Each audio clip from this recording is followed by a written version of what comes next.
Assalamualaikum warahmatullahi wabarakatuh. Selamat datang di channel Kang Slamet.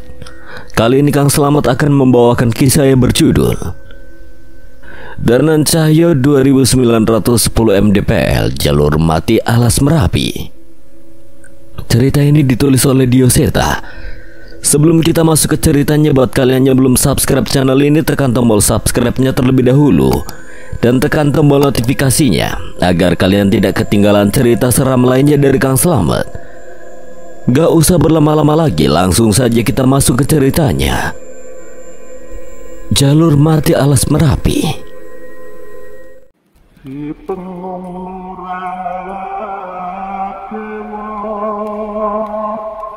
dan kaya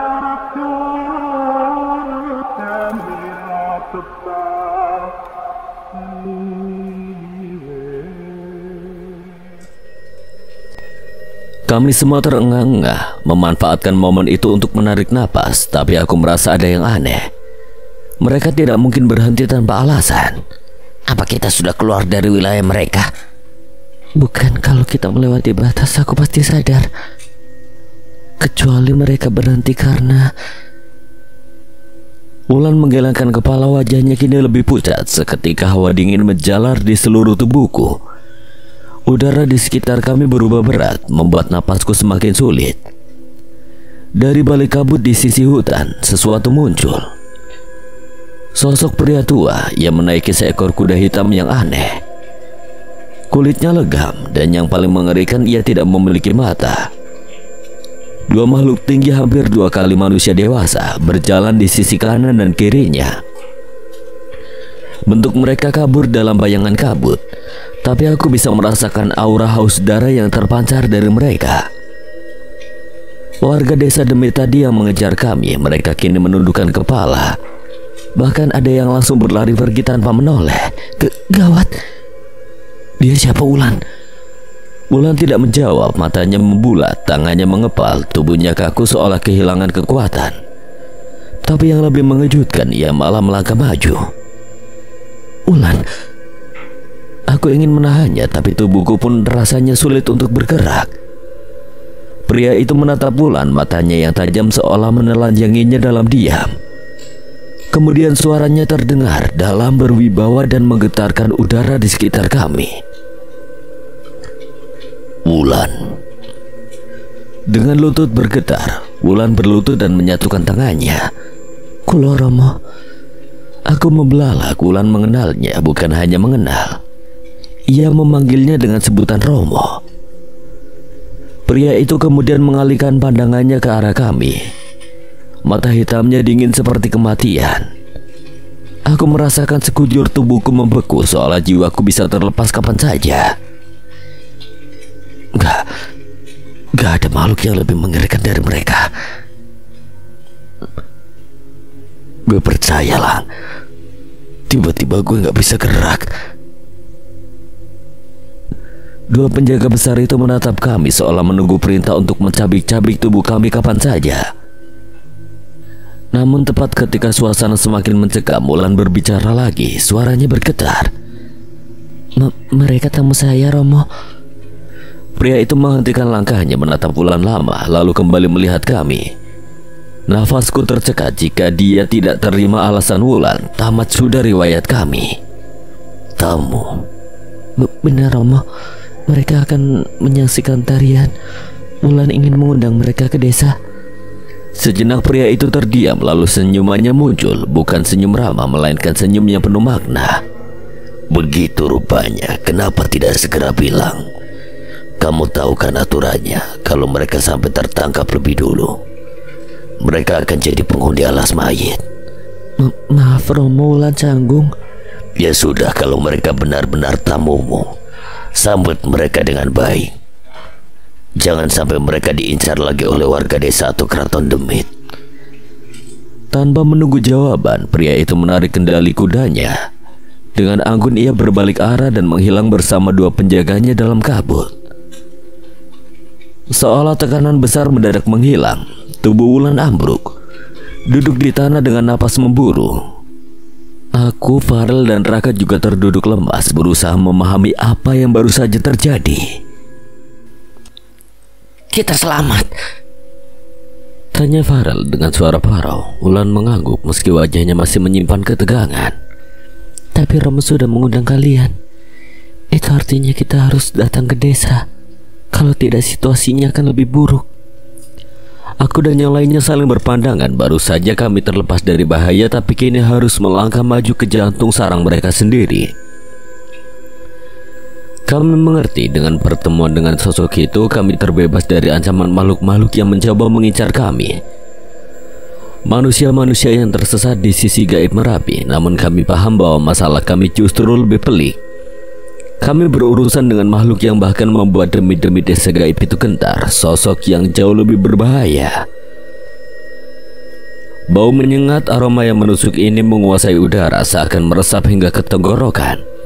Mencium sesuatu yang seharusnya tidak ada di dunia manusia. Jalan setapak yang kami lalui terasa asing.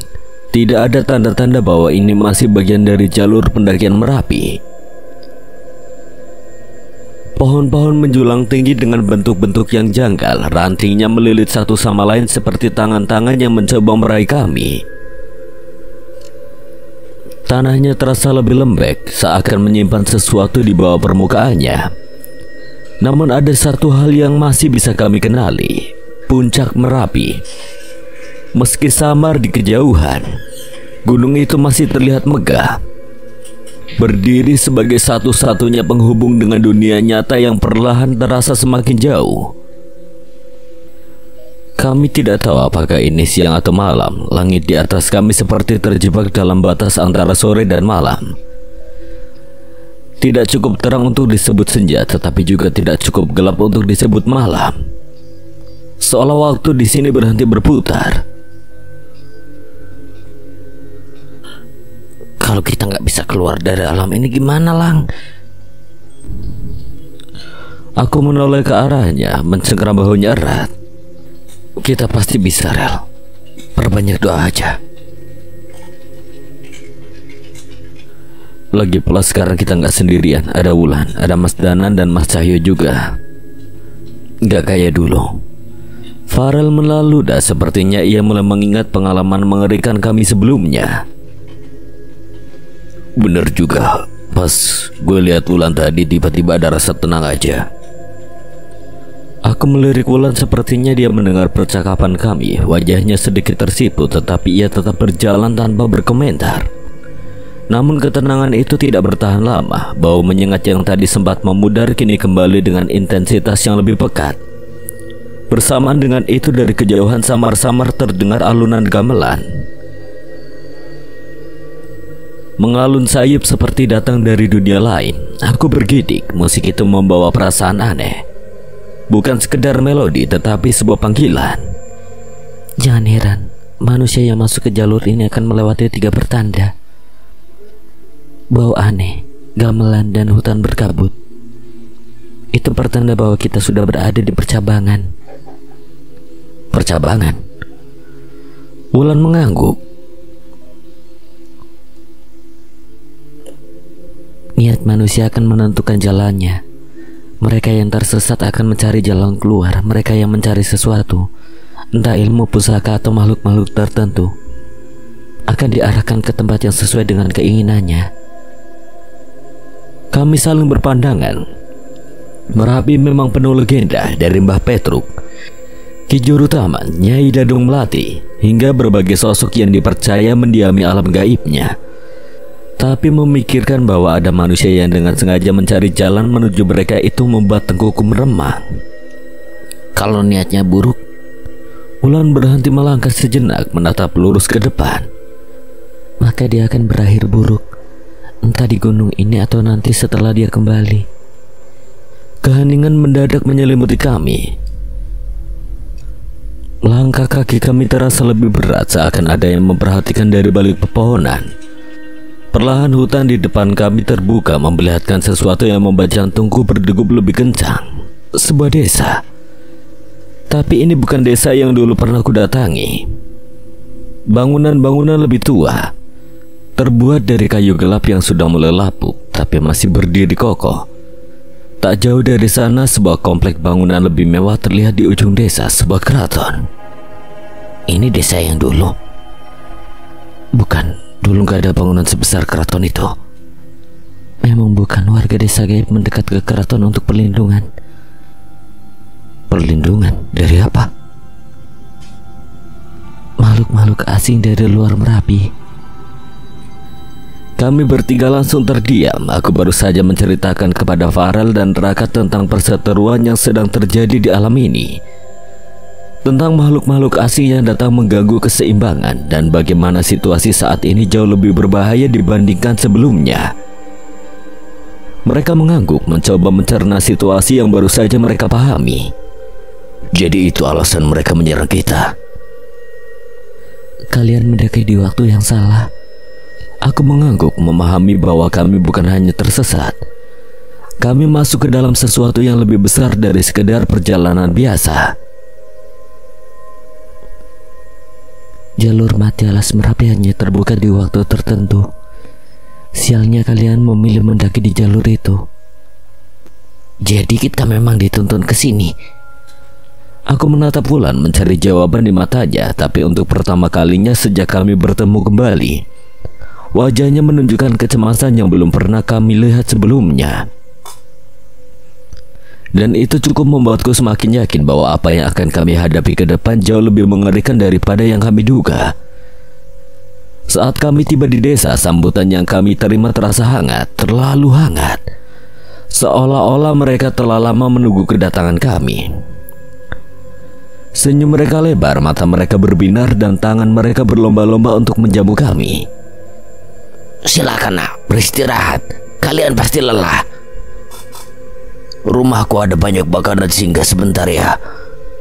Aku sedang masak daging, sebentar aku bawakan untuk kalian. Aku menelan ludah, perutku mulai terasa kosong, dan wangi samar masakan yang terbawa angin sempat menggoda. Namun aku sadar betul apa artinya menerima pemberian dari mereka. Aku melirik ke arah Wulan, ia tetap tenang tapi matanya awas membaca situasi. Terima kasih Pak, Bu. Saya sudah menyiapkan jamuan untuk tamu saya. Suaranya terdengar lembut namun tegas, menghalangi segala bentuk keramahan yang mereka tawarkan. Para warga itu saling berpandangan lalu tersenyum tipis, senyum yang terasa aneh. Wulan baru saja menyelamatkan kami dari satu kesalahan fatal. Jika kami menerima suguhan mereka saat itu juga kami bukan lagi manusia biasa. Kami akan menjadi bagian dari desa ini. Perlahan warga desa mundur dengan ekspresi yang sulit diartikan. Beberapa masih menatap kami dari kejauhan, seperti menunggu sesuatu. Aku menahan napas, berusaha mengabaikan perasaan tidak nyaman yang mulai merayapi tubuhku. Kami dibawa ke sebuah rumah tua di sudut desa. Bangunan lapuk, kayu-kayunya mulai menghitam dimakan usia. Udara di dalamnya lembab dan berbau tanah. Hanya ada satu sumber cahaya, sebuah lampu minyak yang Wulan nyalakan di tengah ruangan. Cahayanya bergetar menciptakan bayangan aneh di dinding. Kalian istirahat di sini, tapi ingat, jangan buka pintu untuk siapapun sebelum aku kembali. Kalau ada yang datang, matikan lampu dan jangan bersuara, siapapun itu. Wulan menatap kami lama sebelum menjawab. Iya, siapapun itu. Keheningan menyelimuti kami. Suara serangga malam terdengar sayup dari luar. Angin berhembus tipis melalui celah dinding kayu yang berlubang, menciptakan desisan halus yang terdengar seperti bisikan. Aku menarik napas dalam-dalam, mencoba meredakan kecemasan yang mulai menjalari tubuhku. Setelah membereskan barang-barangku, aku mendekati Wulan yang bersiap untuk pergi. Kamu mau kemana? Menghadap Romo? Mungkin, tapi sebelum itu aku harus cari cara supaya Mas Galang dan kalian bisa selamat. Sekalian mencari tahu tentang Sukma Tiwi yang kamu sebutkan tadi. Aku menatapnya dalam diam. Wulan selalu menjadi sosok yang menenangkan. Bahkan di tempat seseram ini, senyumannya tetap sama seperti dulu. Hangat namun menyimpan sesuatu yang tidak bisa kuartikan. Terima kasih Wulan. Aku mengucapkannya dengan tulus. Wulan hanya tersenyum lalu melangkah keluar rumah. Namun sebelum benar-benar pergi, dia tiba-tiba berhenti di ambang pintu dan menoleh ke arah kami. Pementasan Ratu Purnama akan diadakan besok. Itu adalah pementasan para arwah. Aku akan menari untuk membuka acara. Aku menatapnya dengan kening berkerut. Setelah itu kita akan pergi. Aku mengangguk meski dalam hati ada sesuatu yang terasa janggal. Lalu Wulan melangkah pergi meninggalkan kami di rumah tua yang tidak pernah kami ketahui siapa pemiliknya. Begitu pintu tertutup, suasana berubah drastis. Udara di dalam rumah semakin dingin, seolah sesuatu yang tak kasat mata perlahan menyusup melalui celah-celah kayu lapuk di dinding. Suara-suara dari luar pun meredup, menyisakan kesunyiannya menggantung. Terlalu sunyi. Gue merinding, Lang. Aku mengedarkan pandangan ke sekeliling ruangan. Rumah ini kecil dan sederhana, namun ada sesuatu yang membuat bulu kuduku terus berdiri. Kayu-kayu dindingnya terlihat lapuk, sebagian ditumbuhi lumut, tidak seperti rumah-rumah lain di desa tadi. Rumah ini terasa nyata. Aku baru sadar, rumah ini bukan bagian dari desa gaib. Maksud lu rumah ini beneran ada?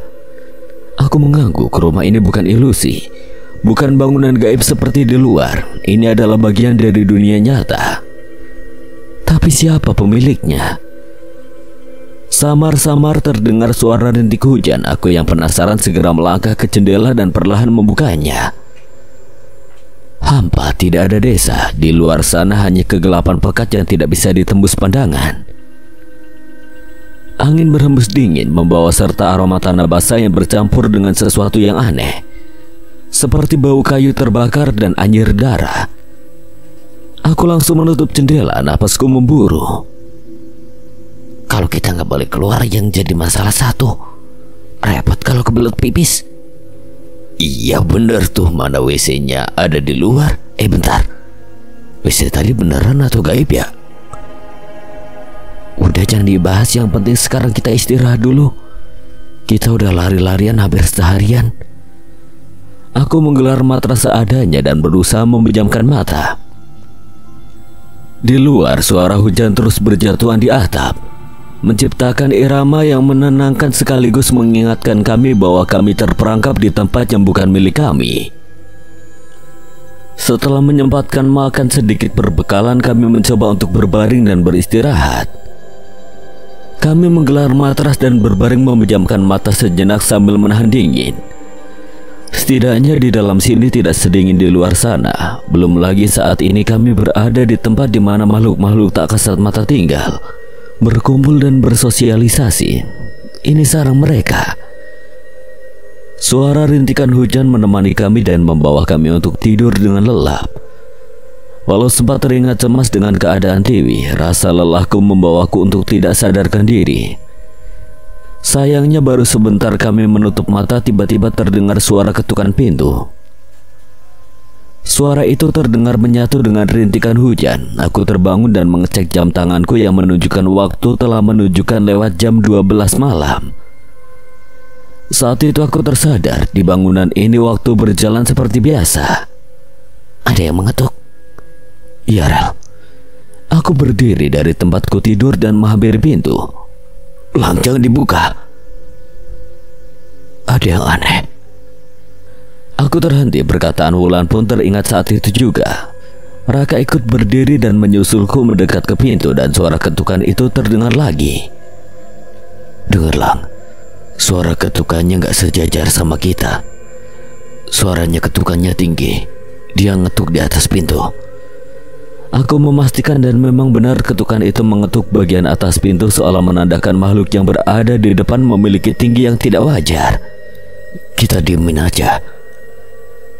Raka mengajakku kembali, tapi gedoran itu semakin brutal, menggema di seluruh ruangan seperti amukan sesuatu yang tidak seharusnya ada di dunia ini.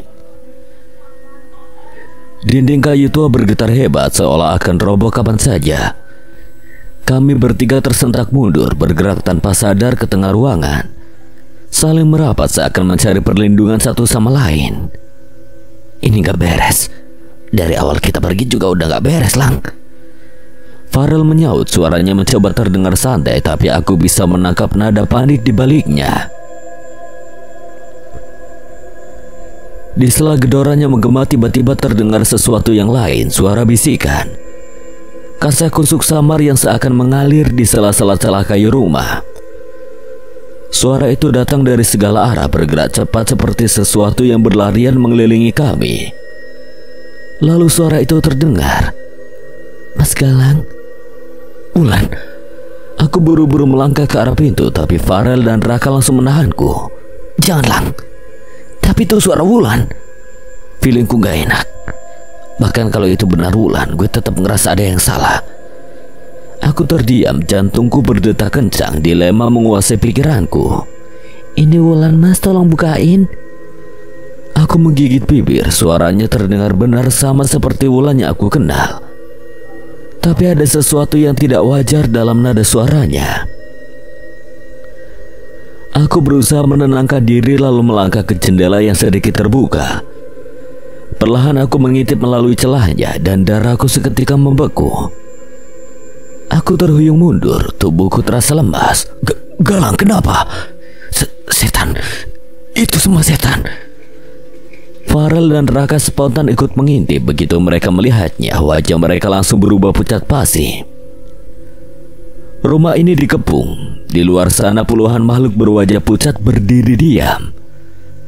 Mata mereka tajam dan kosong, mengawasi kami dari kegelapan. Kulit mereka abu-abu, tubuh mereka kaku seperti mayat yang sudah terlalu lama membusuk tapi masih bisa bergerak. Dan di antara mereka ada sesuatu yang lebih besar.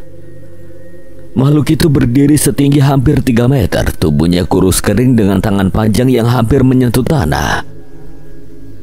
Matanya berlubang gelap, tapi aku bisa merasakan tatapannya menembus jiwaku.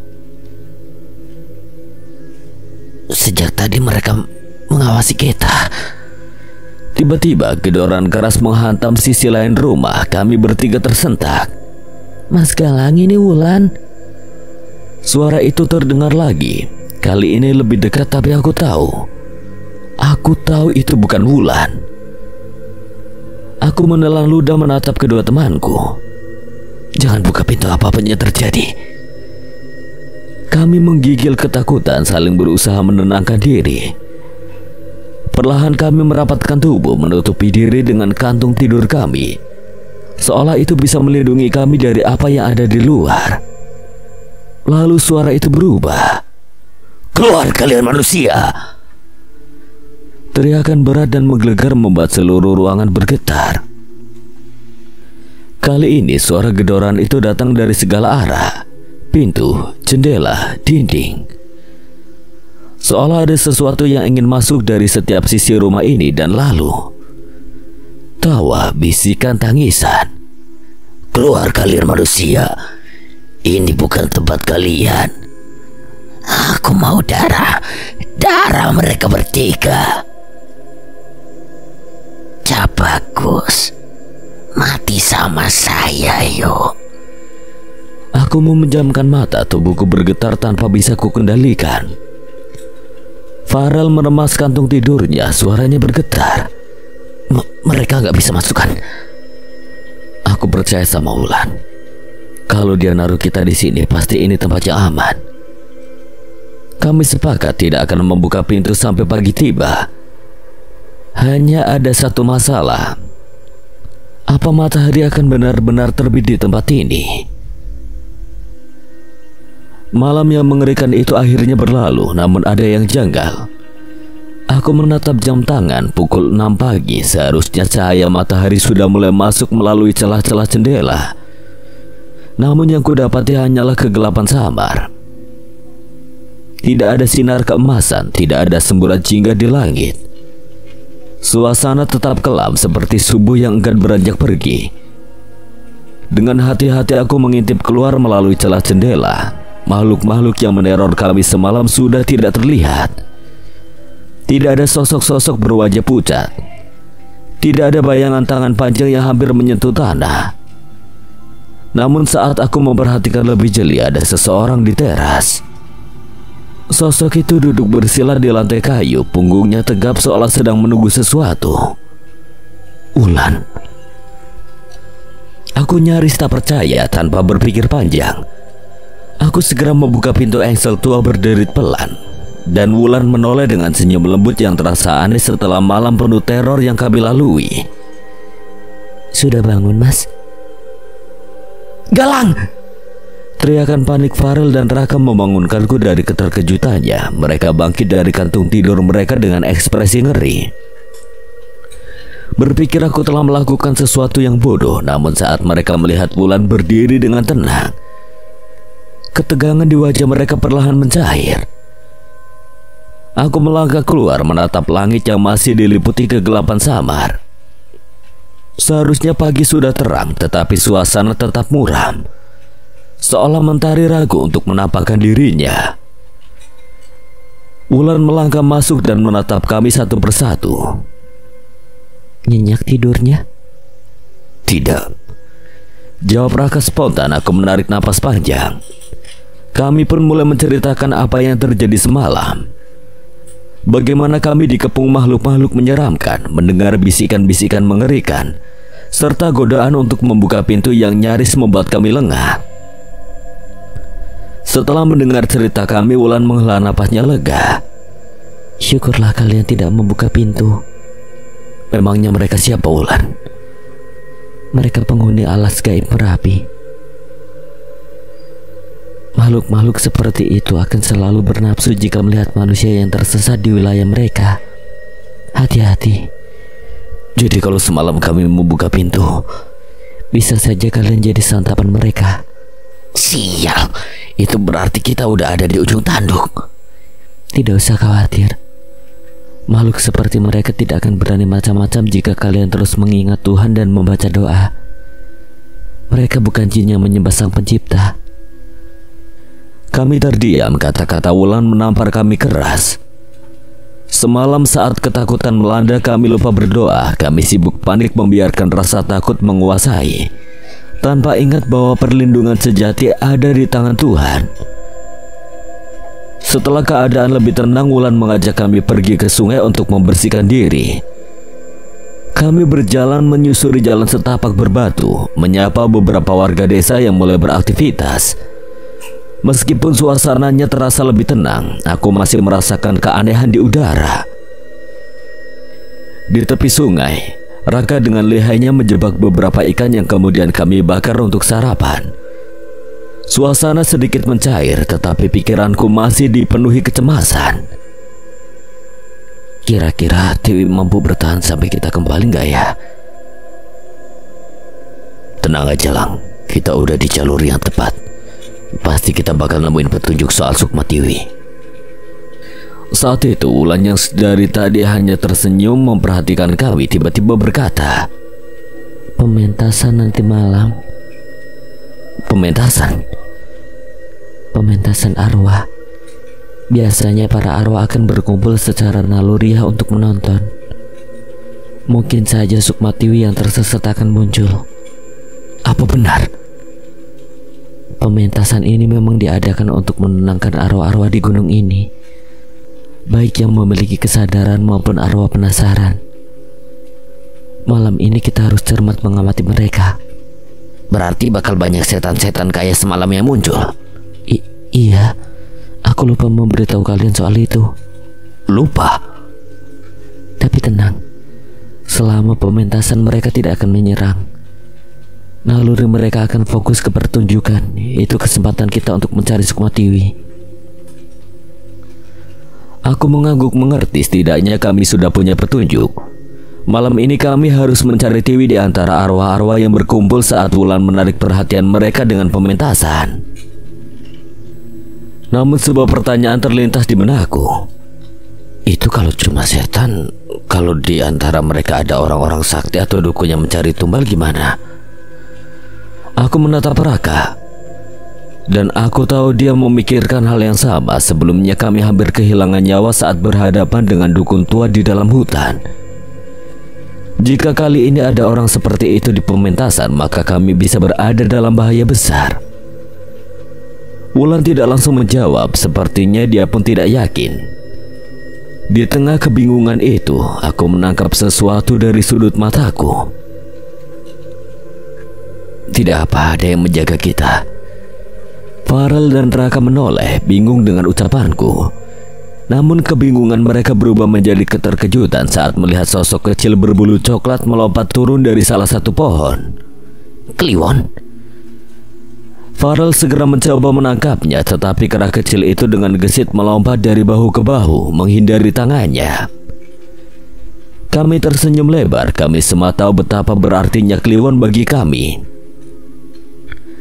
Kera kecil inilah yang pernah menyelamatkan kami dari dayang-dayang Keraton Demit. Wulan menatapnya dengan heran.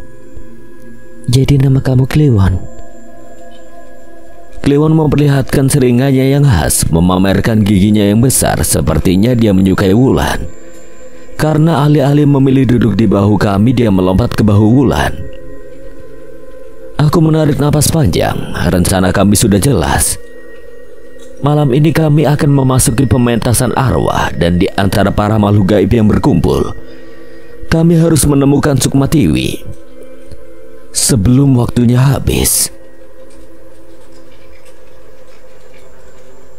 Kabut tebal menyelimuti jalur sempit yang kami lalui. Setiap langkah terasa berat, seolah-olah ada ribuan mata yang tak terlihat yang terus mengintai dari balik pepohonan kering di sekitar. Suasana begitu mencekam, bahkan napas kami terdengar lebih keras dari suara angin yang berhembus pelan. Aku terus melangkah, tetapi bayangan kebimbangan menyelimuti pikiranku. Danan, apa yang kita lakukan ini sudah benar. Danan berjalan di sampingku, menoleh sebentar sebelum kembali menatap lurus ke depan. Sorot matanya menandakan ia pun tak yakin. Entahlah Jul, tapi ini satu-satunya cara. Badirwo bilang Wiralaya bisa membantu kita. Aku melirik sosok tua yang berjalan di depan kami. Wiralaya, pria bertubuh kurus dengan rambut panjang beruban yang menutupi sebagian wajahnya. Sorot matanya kosong seperti menatap sesuatu yang tidak bisa kami lihat. Tangannya kurus dan keriput mencengkeram tongkat kayu yang terus menghantam tanah lembab setiap kali ia melangkah. Kabut semakin tebal, langit abu-abu yang tadi samar-samar terlihat kini benar-benar lenyap. Di tempat ini siang dan malam terasa tidak ada bedanya. Dunia seperti terjebak di antara waktu. Sebenarnya kita mau kemana, Mbah Wiralaya? Aku memberanikan diri untuk bertanya. Pria tua itu tiba-tiba menghentikan langkah. Aku tersentak, perlahan ia melirik ke arahku. Tatapannya begitu tajam hingga membuat bulu kuduku meremang. Wiralaya tak menjawab. Namun di saat itulah tangan hitam keriput muncul begitu saja dari kabut pekat, mencengkeram tubuhku dengan kekuatan luar biasa. Pajul! Aku mendengar teriakan Danan, tapi semuanya terjadi begitu cepat. Dunia di sekelilingku berputar. Kabut, pepohonan, dan sosok Danan menghilang dalam sekejap. Aku merasa dihempaskan ke tempat lain. Tubuhku terlempar tanpa aku tahu melewati apa. Saat aku membuka mata, tubuhku terbaring di atas tanah yang dingin dan lembab. Nafasku memburu, dadaku terasa sesak. Aku mencoba bangkit, tapi sesuatu menindih tubuhku. Sosok pocong. Makhluk itu berdiri di atasku, tubuhnya kaku dengan kain kafan yang penuh bercak darah. Wajahnya membusuk, kulitnya terkelupas hingga memperlihatkan tulang di beberapa bagian. Matanya cekung dan hampir keluar dari lubang tengkorak yang menghitam. Bukan waktumu lagi untuk bangun. Waktumu sudah habis. Aku hanya meminta tempatku. Kamu yang menggantikan. Suaranya dalam dan berat, seolah berasal dari dasar kubur. Bau anyir darah bercampur tanah basah menusuk hidungku. Tubuhku bergetar hebat saat pocong itu mulai tersenyum, memperlihatkan deretan gigi kuning berlumur lendir. Aku mencoba meronta, tapi tekanan di dadaku semakin kuat. Napasku tersengal-sengal. Tidak sudi aku. Aku memanggil satu-satunya harapan yang aku punya. Wanasura. Tak ada jawaban. Aku memanggil lagi lebih keras. Wanasura. Tapi sunyi, bahkan energi di dalam tubuhku terasa lenyap. Seolah sesuatu telah memutuskan ikatan antara aku dan Wanasura, jiwa roh penjaga yang selama ini mendiami tubuhku. Pocong itu tertawa terbahak-bahak, suaranya serak menggema di udara. Kafan yang membalut tubuhnya mulai sobek perlahan, memperlihatkan ratusan ular berbisa yang menggeliat di balik lipatan kain. Ular-ular itu melata, menyusup keluar dan menempel di tubuhku, melilit leher dan tanganku. Kafan ini sudah memintamu. Wajah pocong itu mendekat hanya sejengkal dari wajahku. Bau busuk menyengat menembus hidung, membuat perutku mual. Matanya yang hampir lepas bergetar menatapku dengan rasa puas. Aku berusaha membaca doa-doa di dalam hati, tapi semakin aku membaca, semakin kuat kain kafan itu menjerat tubuhku. Lepaskan aku. Kain kafan itu hidup. Lembaran kainnya melilit tubuhku seperti ular. Perlahan menyusup ke dalam mulutku, memaksaku diam. Aku menggigit kain kasar itu, tapi ia terus memaksa masuk. Keringatku semakin menetes. Berkatmu aku bisa kembali memburu sukma di gunung ini. Makhluk itu berbalik, berjalan menjauh dengan langkah pincang, meninggalkanku dalam lilitan kain kafan yang semakin rapat. Aku mencoba meronta, tapi tidak ada yang bisa kulakukan. Dalam kegelapan itu aku hanya bisa berdoa perlahan-lahan. Dunia di sekelilingku terasa semakin dingin, dan aku mulai kehilangan kesadaran. Sial. Aku mengumpat kesal, namun mulutku terus melantunkan doa tanpa henti. Napasku memburu, keringat dingin membasahi tubuhku yang gemetar. Tiba-tiba suara gemuruh terdengar dari arah belakang. Sebuah pohon besar tumbang hanya beberapa meter dari tempatku terbaring. Debu berhamburan menutupi pandanganku, membuat napasku semakin berat. Aku mendengar suara familiar di tengah kekacauan itu. Jol, bangun Jol. Aku membuka mata perlahan dan samar-samar sosok Danan terlihat berlari ke arahku. Di belakangnya Wiralaya berdiri tegap menghadapi sosok makhluk besar setinggi pohon. Makhluk itu diam terpaku, tubuhnya bergetar ketakutan seolah tidak berani mendekati Wiralaya. Aku berusaha bangkit, namun tubuhku terasa lemas. Saat itulah aku menyadari sesuatu. Kain kafan. Kemana kain kafan itu? Aku melirik tubuhku, tidak ada lagi kain putih yang membungkus tubuhku seperti yang kurasakan sebelumnya. Aku hanya mengenakan pakaian biasa, dadaku bergemuruh, pikiranku kacau balau. Kain kafan apa Jul? Aku dan Wiralaya buru-buru nyusul kamu sebelum setan itu ngapa-ngapain. Tadi ada pocong, dia ini di akunan. Kafannya terlepas dan ngebungkus tubuhku. Danan menatapku dengan raut wajah bingung. Ia menggeleng pelan. Kamu gak kemana-mana Jul. Sejak tangan makhluk itu nangkap kamu gak lepas dari pandanganku. Aku terdiam, napasku memburu. Mungkin semua itu hanya mimpi. Tapi rasa sakit, bau busuk dan lilitan kain kafan itu terasa begitu nyata. Kamu jadi pocong. Danan melirikku dengan tatapan setengah bercanda, mencoba mencairkan suasana. Sudah, lupakan saja. Aku mencoba menepis kejadian aneh itu dari pikiranku. Mataku mengelilingi area sekitar. Pohon tumbang, bebatuan berserakan dan tanah yang basah menunjukkan sisa-sisa pertarungan yang baru saja terjadi. Kamu yang usir setan itu, Nan? Aku bahkan belum sempat ngapa-ngapain. Wiralaya cuma nyabut sehelai rambut dari kepalanya dan meniupkannya ke makhluk itu. Terus makhluk itu langsung menggila kesakitan. Aku melirik Wiralaya yang berdiri dengan tenang. Tatapannya kosong namun aura dingin menguar dari tubuhnya. Sosok itu jelas bukan makhluk biasa. Kau baik-baik saja? Mungkin aku baik-baik saja. Wiralaya menatapku dalam-dalam. Pandangannya seolah menelanjangiku, memastikan tidak ada sesuatu yang menempel pada tubuhku. Syukurlah. Mari kita lanjut. Aku hanya mengangguk meskipun hati kecilku masih diliputi rasa was-was.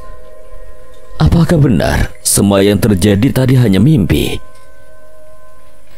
Mimpi tindihan pocong itu terasa begitu nyata, dan kejadian saat kain kafan mempocong tubuhku itu benar-benar terasa. Tapi menurut Danan, aku sama sekali tidak lepas dari pandangannya.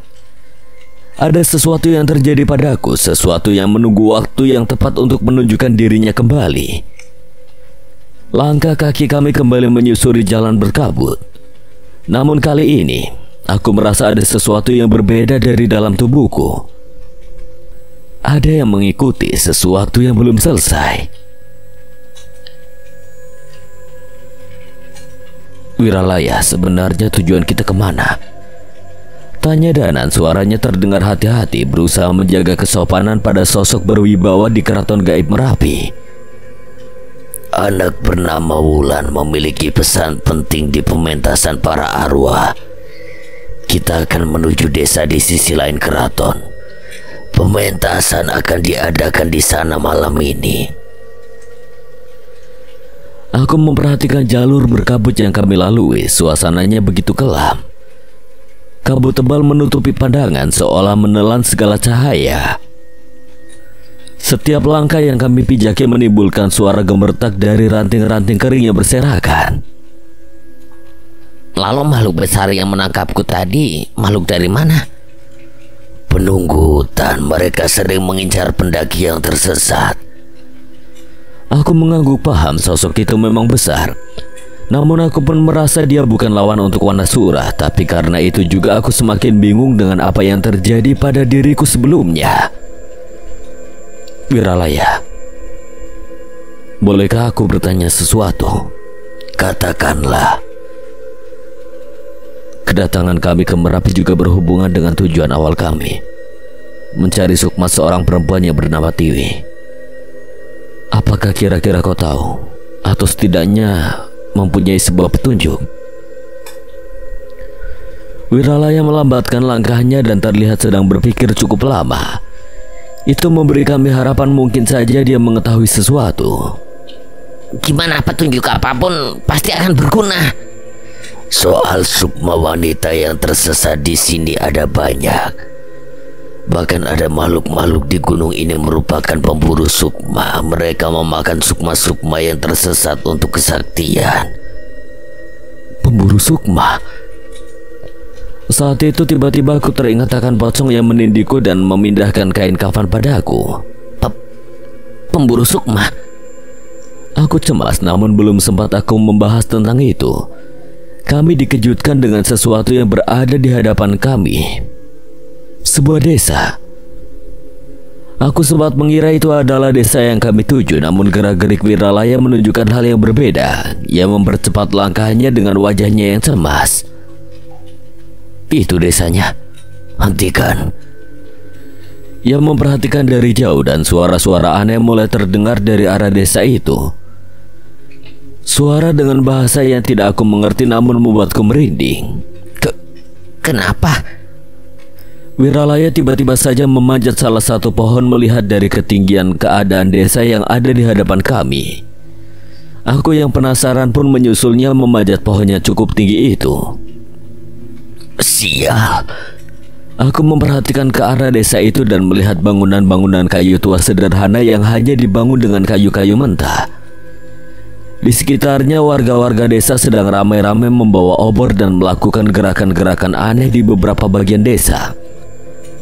Saat itu aku baru menyadari mengapa Wiralaya cemas.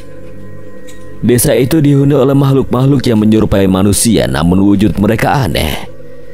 Ada yang tubuhnya diselimuti sisik ular, ada manusia berkaki 4, hingga makhluk yang ditumbuhi bulu lebat. Desa Demit. Sebelumnya tidak ada desa ini di jalur ini. Kami turun dan menceritakan pada Danan. tentang apa yang kami lihat. Inilah yang sedang terjadi di gunung ini. Desa-desa demit mulai bermunculan. Mereka mendekat ke wilayah desa warga gaib begitu saja. Maksud kamu ada lebih dari satu desa seperti ini yang bermunculan? Benar. Dedemit merupakan ancaman bukan hanya untuk penduduk gaib, tapi juga manusia seperti kalian. Kami mengerti akan situasi itu. Walaupun mereka sama-sama bangsa jin, Dedemit telah menolak Tuhan dan mengabdikan pada iblis yang dilaknat Sang Pencipta. Lalu apa yang mereka lakukan? Gerak-gerik mereka terlihat aneh. Tunggu sebentar lagi, aku ingin memastikan. Kami menunggu sesaat. Suara-suara dari desa terdengar semakin riuh dan makin menggila. Arak-arakan obor dan gerakan aneh terlihat seperti titik-titik cahaya di desa yang terlihat begitu mencekam. Dan akhirnya aku mengerti akan apa yang ditunggu oleh Wiralaya.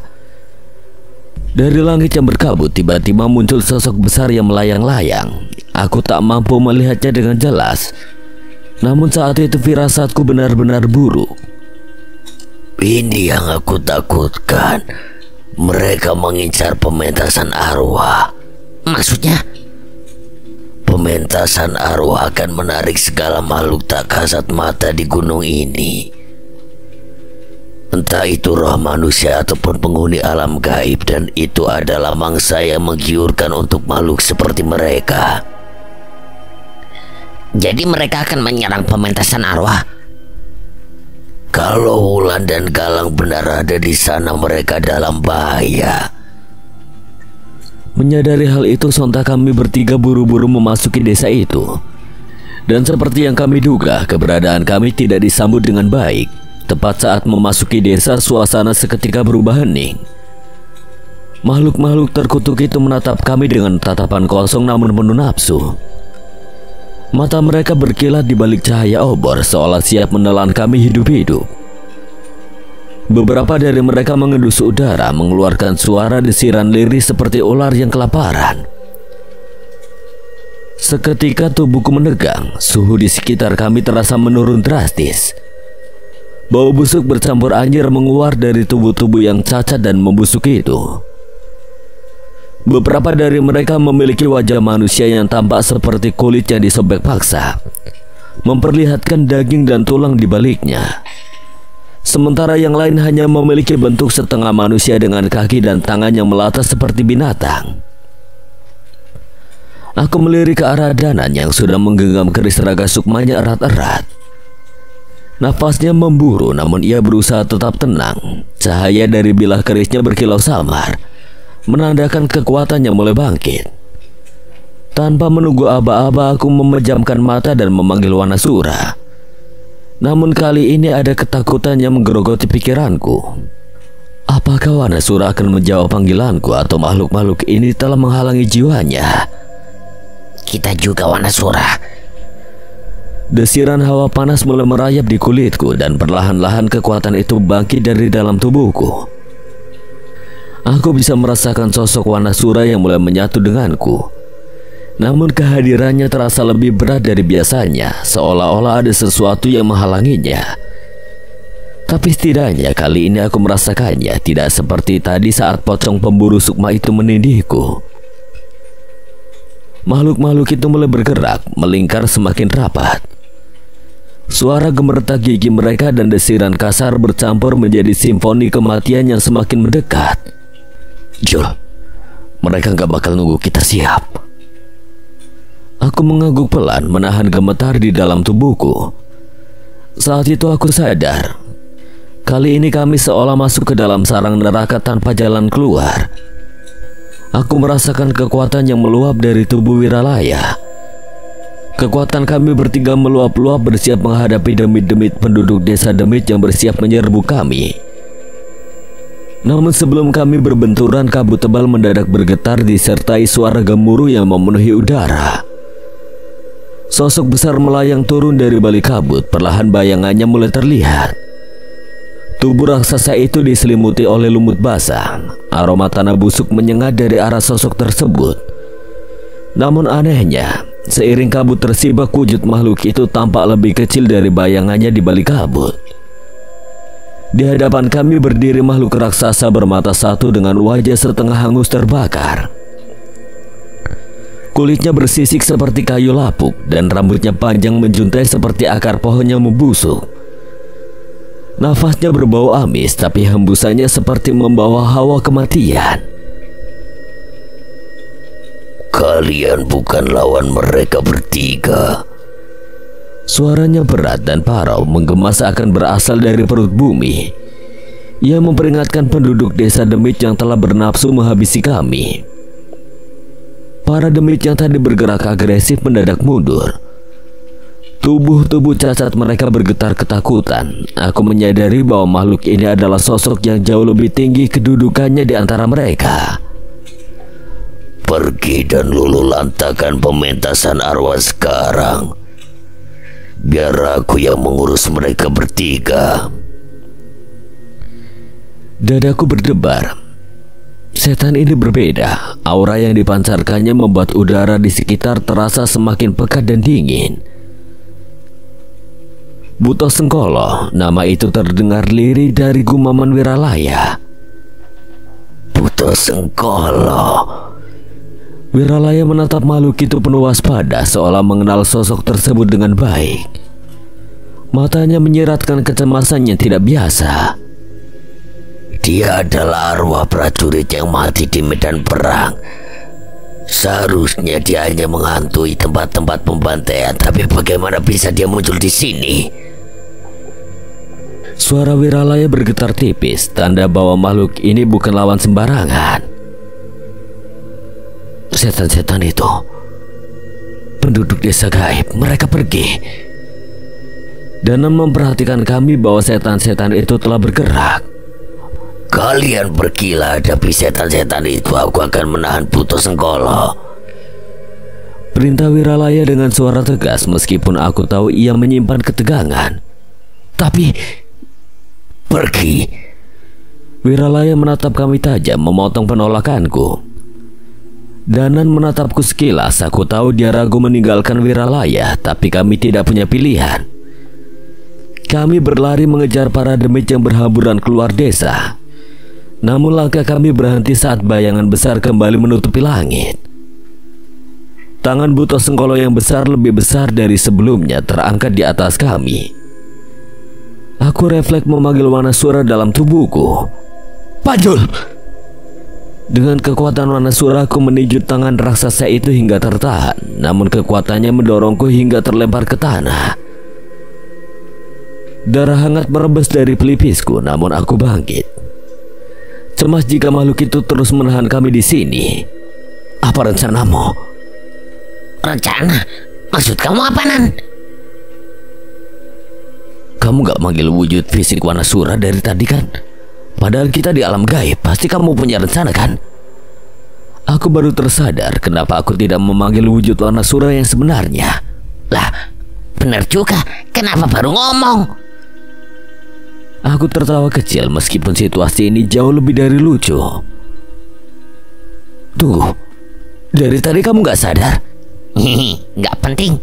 Yang penting sekarang, Wanasura! Aku berteriak memanggil Wanasura. Seketika sosok Panglima Kera Alas Wanamarta muncul, menjejak tanah dengan kekuatan yang membuat bumi bergetar. Wanasura menahan serangan Buto Sengkolo dengan pukulan keras, menciptakan dentuman yang menggema di seluruh desa. Jadi itu Panglima Kera Alas Wanamarta, gumam Wiralaya kali ini dengan sedikit senyum di bibirnya. Buto Sengkolo bukan lawan kita. Kita harus mengejar penduduk desa Demit itu. Aku naik ke punggung Wanasura. Danan menyusulku dengan sekatan. Kali ini Wanasura melaju cepat menghindari serangan raksasa itu dengan melompat di antara pohon-pohon besar. Urusan kita belum selesai. Buto Sengkolo meraung marah, menendang sebuah rumah hingga bangunannya melayang menghantam ke arah kami. Namun sebelum bangunan itu menghantam kami, Wiralaya sudah berdiri tegak di depan sana. Dengan satu gerakan cepat, Ia mengangkat kakinya dan menendang Roma itu balik dengan kekuatan yang luar biasa. Bangunan kayu itu melayang di udara sebelum menghantam wajah Buto Sengkolo, menyeret tubuh raksasa itu mundur dan menghancurkan pohon-pohon besar di belakangnya. Suara benturan menggema di seluruh desa gaib membuat tanah bergetar hebat. Pertarungan yang tidak masuk akal mulai terjadi di antara dua makhluk dari alam yang berbeda. Wiralaya yang gagah perkasa dari keraton gaib berhadapan dengan Buto Sengkolo, raksasa mengerikan dari keraton Demit Alas Merapi. Kita bisa sedikit tenang, mereka sama-sama monster. Danan setengah lega meskipun matanya tidak lepas dari pertempuran dahsyat itu. Aku mengangguk setuju. Meski perasaan was-was tetap menggantung di dadaku, kekuatan mereka jelas di luar kapasitas manusia biasa. Namun di balik semua itu, aku tahu pertempuran ini masih jauh dari selesai. Kalian pernah melihat desa yang tawuran? Orang-orang keluar berlari, berteriak, menyerang lawan desanya dengan membawa senjata, kayu, besi, hingga peralatan dapur. Yang kami lihat saat ini jauh lebih buruk. Penduduk desa Demit berwujud aneh dan mengerikan. Ada yang bertubuh kurus kering dengan wajah tertutup kain, ada yang melayang dengan kepala terbalik, hingga sosok menyerupai manusia yang berjalan dengan tangan sementara kakinya terjuntai menggantung. Beberapa dari mereka melayang di udara, melengking dengan suara yang membuat bulu kuduk meremang. Mereka membawa apapun yang bisa digunakan untuk menyerang: obor, tulang belulang, batu, kayu. Bahkan ada yang menggunakan potongan tubuh sendiri sebagai senjata. Semua itu digunakan untuk menyerang pementasan arwah dan menangkap sukma-sukma tersesat yang ada di sana. Demit-demit itu akan semakin kuat jika memakan sukma manusia. Teorinya gimana, Nan? Sukma manusia seharusnya tidak bisa berdampak seperti itu. Aku terus memantau gerak-gerik para demit. Danan menghela napas panjang, seolah yang ia jelaskan adalah sesuatu yang tidak seharusnya kami tahu. Memang tidak bisa. Tapi jika mereka bisa memakan sukma manusia, sang iblis yang mereka sembah akan memberkahi mereka kekuatannya. Semakin banyak sukma, semakin besar kekuatan berkah yang mereka terima. Berarti setan pun ditipu ya? Tidak hanya manusia, jin juga diciptakan untuk beribadah kepada Tuhan. Tapi mereka lebih mudah disesatkan karena mereka tidak punya akal budi dan nurani seperti kita. Aku mengangguk mengerti. Yang menjadikan jin disebut demit adalah niat dan Tuhan yang mereka sembah. Jika mereka mencelakai dan menolak Tuhan, maka mereka pantas disebut demit sekutu setan. Sedangkan jin yang masih beribadah kepada Tuhan, biasanya mereka tidak akan menyinggung alam manusia dengan sengaja. Mereka tahu batas-batasnya. Lumayan kuliah SKS tentang perjinan bersama dosen Danan. Tubuh Danan terkulai di bawah warna surah. Aku hampir panik. Sebelum akhirnya aku menyadari sesuatu yang aneh. Tali berwarna hitam legam menjerat tubuh Danan, menyeretnya perlahan. Tapi saat aku menoleh, roh Danan sudah melesat ke berbagai arah menghadapi demit-demit itu. Hei, main minggat aja. Kelamaan. Wasem, kan kamu yang ngajak ngobrol. Tak mau ketinggalan, aku memerintahkan warna surah melompat ke tengah-tengah penduduk desa Demit. Tubuh raksasa kera alas itu menghantam tanah dengan pukulan dahsyat. Demit-demit itu berhamburan, tapi ngeri mereka tidak musnah. Tubuh mereka yang tercerai-berai merangkak, bersatu kembali seperti potongan daging yang bergerak sendiri. Jangan halangi kami. Alam Demit gunung ini akan jadi milik kami. Kalian manusia hanya santapan kami. Ancaman terdengar dari segala penjuru membuat hawa dingin menjalar hingga tulangku. Panjul, hati-hati. Mereka tidak bisa mati. Tubuh mereka menyatu kembali. Laki-laki begini. Aku kesal. Kami pernah berhadapan dengan makhluk seperti ini, di mana wujud asli mereka adalah roh. Sekalipun tubuh mereka dicincang habis, mereka hanya perlu menyatukannya lagi. Namun kali ini jumlah mereka jauh lebih banyak. Teror yang memenuhi desa ini terasa semakin mencekik. Seolah seluruh udara berubah menjadi racun yang mengikis keberanian kami perlahan.